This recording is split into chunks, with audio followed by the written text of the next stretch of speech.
Let's talk about Joe. Yes, 50 this week.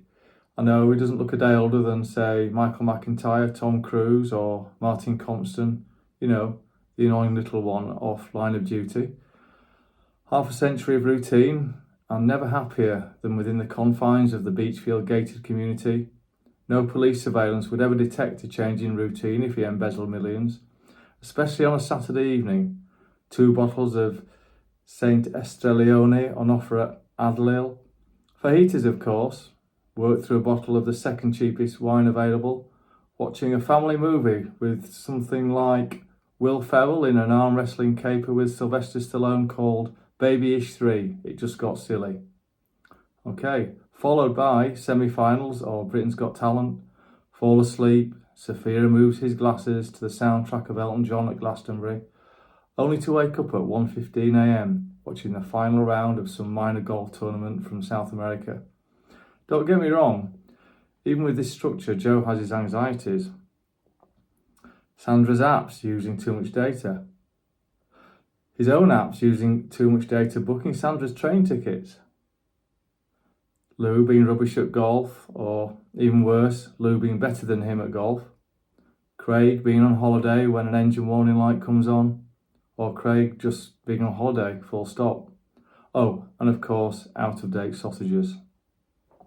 We touched on cars, and since Joe got his first Golf, he never really looked back, quite literally, as he didn't have a reverse gear in his first one. Anyway, we should certainly mention when Joe found his true love, Keisha, went with him to the Honda garage to pick it up, Blue Thunder, the true power of dreams. Joe's sporting prowess needs no introduction. Joe's provided plenty of these.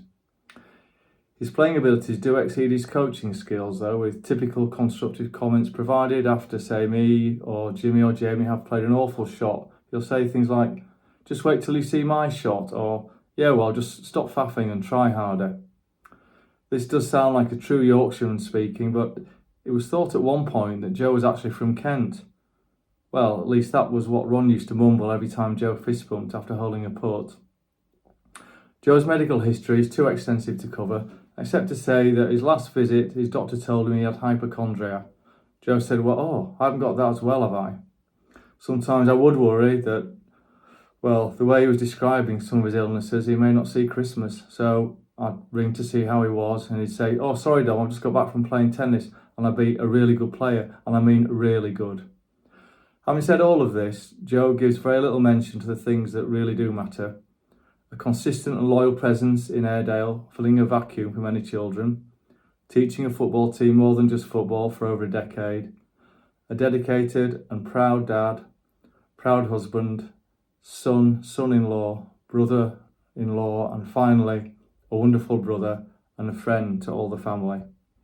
Let's hope that in years to come, Joe, you can ask people what their favourite birthday was, so you can ignore everything they say, but gives you a chance to say that it was this one.